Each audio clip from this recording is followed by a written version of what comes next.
If I were to name one synthesizer that I have gotten so many questions about, but I have been unable to answer the questions because I've never really tried it, that synthesizer would be the Korg Monologue. And I don't blame anyone for assuming that I had knowledge on the Korg Monologue because I spent a ton of time testing the Minilogue and the Minilogue XD. I've made so many videos on those synths, but I never got to try the Monologue. So now I've exposed the truth. Bo has not tried all the synths. And I've always thought that it's a very interesting little synthesizer, and now also with the limited edition Minilogue bass. It's just a limited edition Minilogue, it's not a bass Minilogue. With the Minilogue bass, I felt like, why didn't Korg take inspiration from the Monologue and use that for the Minilogue bass?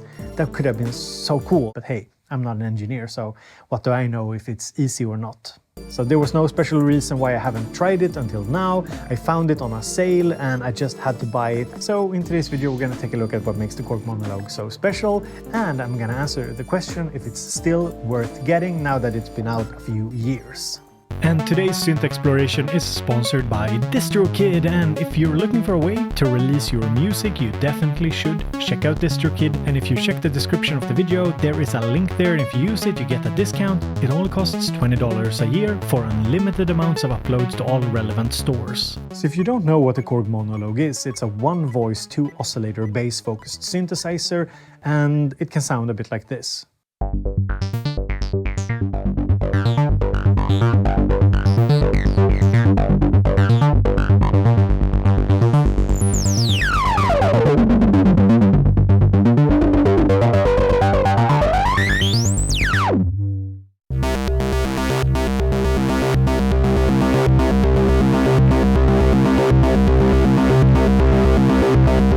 Okay, something more funky.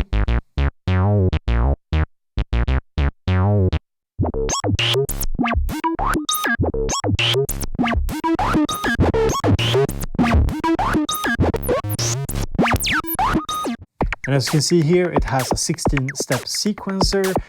It's fairly limited in terms of step length. 16 steps is not a lot, but as you can hear, you can make a little drum beat with it. And that is because you can do motion recording, so parameter automation.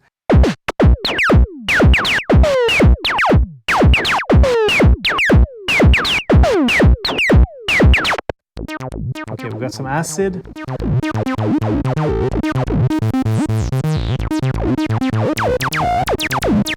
Like, it's not my cup of tea, but it sounds kind of good. And it can get really deep.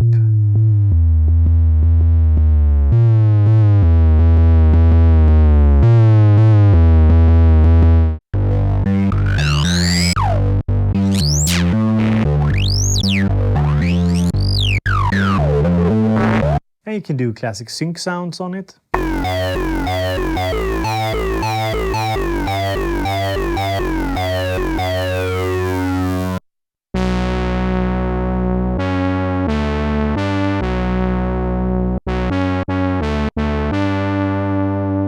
And I just had to pair it with the drum brute to see what it sounds like in more of a context.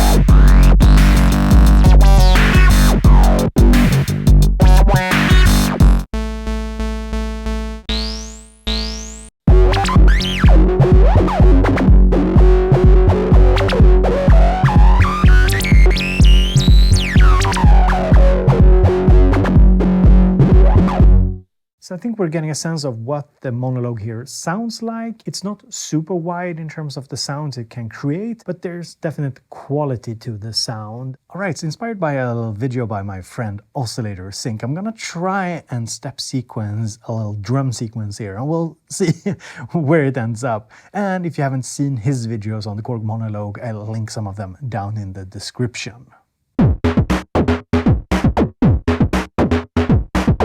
Let's start with some sort of kick here. So we have a little kick sound here, and I'm going to put down a few steps like this.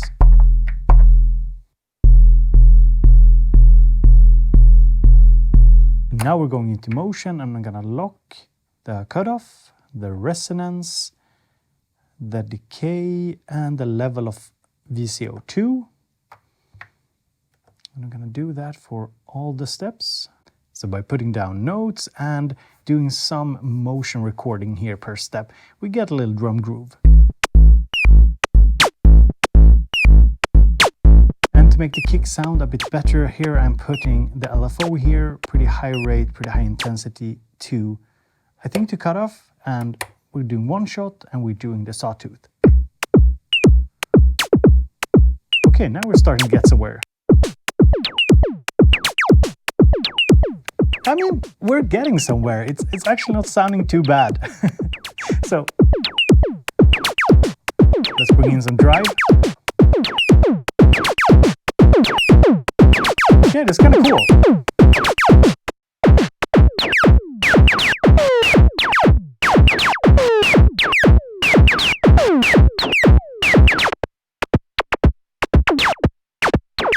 So yeah, a hidden superpower of the Korg Monologue is that it can work as sort of a DFAM on a budget.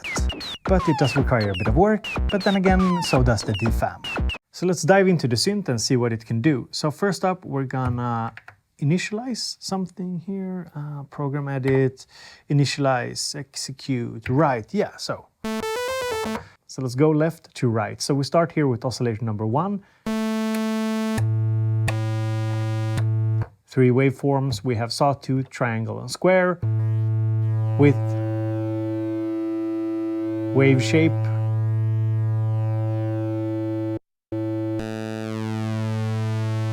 so we could set up, for example, the LFO here to shape,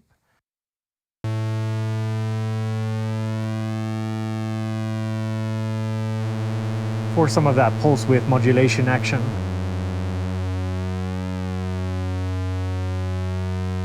And we have a 2-channel mixer here, so let's remove the first oscillator, turn up VCO number 2 here. We got some noise. We got our little triangle here, and we got sawtooth. And if we happen to set the envelope here to pitch, and turn on sync here, we get that classic synced sound. So let's take oscillator number 2 here and we tune it up a bit.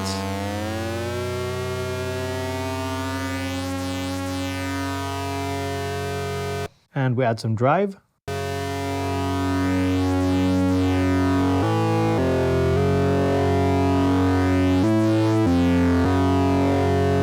So it's kind of nice and beefy, and we have our filter here with resonance. We've set the envelope here to control the filter.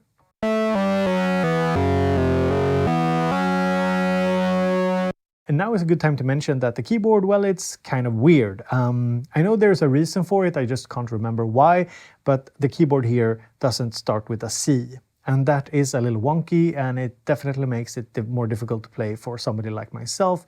Maybe it's easy for you, I can't tell, but yeah, I think most people would have preferred it to have it the standard way, starting with a C. And to get back to the envelope here, we can send it to pitch, or pitch 2, or cutoff. So pitch is just to the entire pitch, to both oscillators, and pitch 2 is just to the second oscillator. We can turn on sync here, and make those sync sounds. Or we could just set it to cutoff.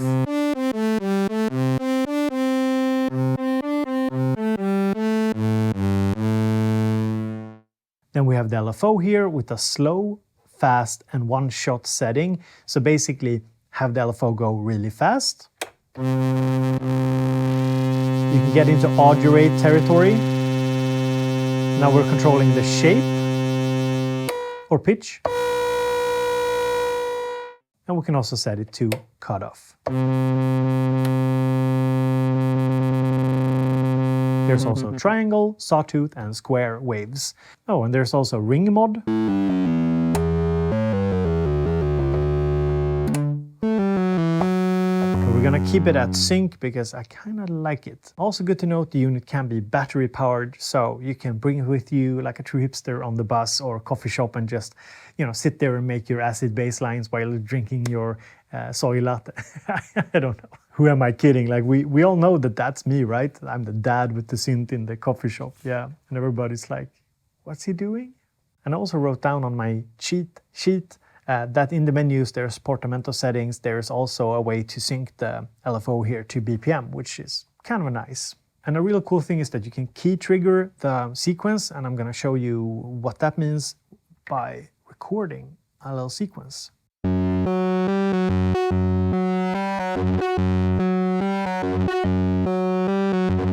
So we got our little sequence here. Recorded some motion, so some automation to the rates of the LFO and the drive. And we can now press key trig and basically trigger the sequence, transposing it.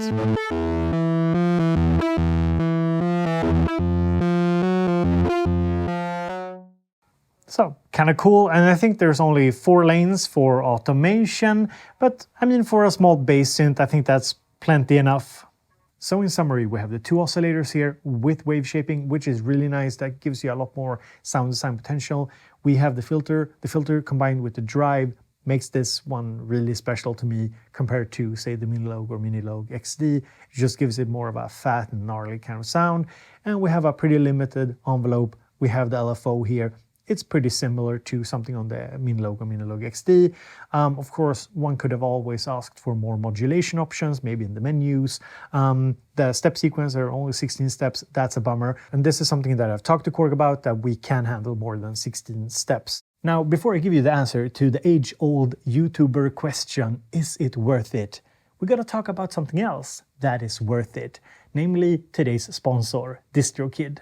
Here's 5 reasons to try out DistroKid. Firstly, you sign up for about $20 a year and you can upload unlimited amounts of music. Secondly, it's really quick and easy to upload. Basically, anyone can do it without any prior knowledge. 3. There are different tiers of subscriptions, so if you want to release your music under, say, different artist names, or if you're starting a label, DistroKid has an option for you. 4. DistroKid lets you upload to relevant stores and streaming services, such as Spotify and iTunes, and it doesn't take long for the music to be available in the stores. 5. There's also the hyperfollow feature, which automatically creates a custom page where people can find out where to buy or listen to your music.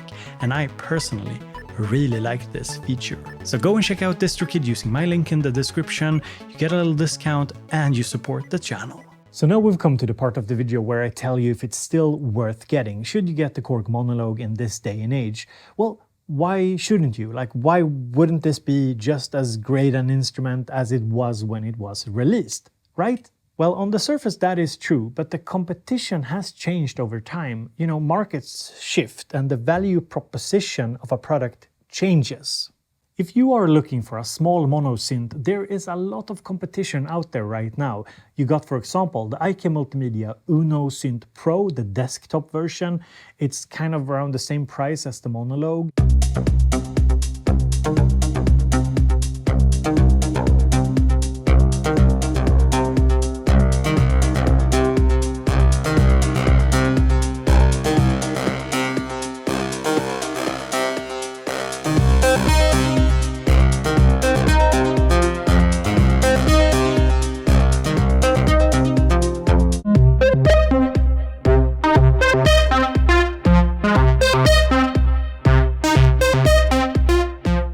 While it has a much worse build quality, the Monologue is, while it's very light, it's actually well built. The Uno Synth Pro has actually a much deeper synth engine with dual filters. You can do, I think, 3 or 4 note paraphonic chords. It has an extensive mod matrix, and it's priced really competitively. So it's a more versatile, but perhaps less immediate kind of synth. And then there's the new synths on the block, the East Beast and West Pest from Create Audio in collaboration with Pittsburgh Modular. Both are very affordable. And while they do lack real keys, I mean, these are slim mini keys, but the East Beast and West Pest, they have only these buttons that you play. So while they don't have that, they do make up for it with a lot of features and a really nice sound in like a really compact little semi-modular box.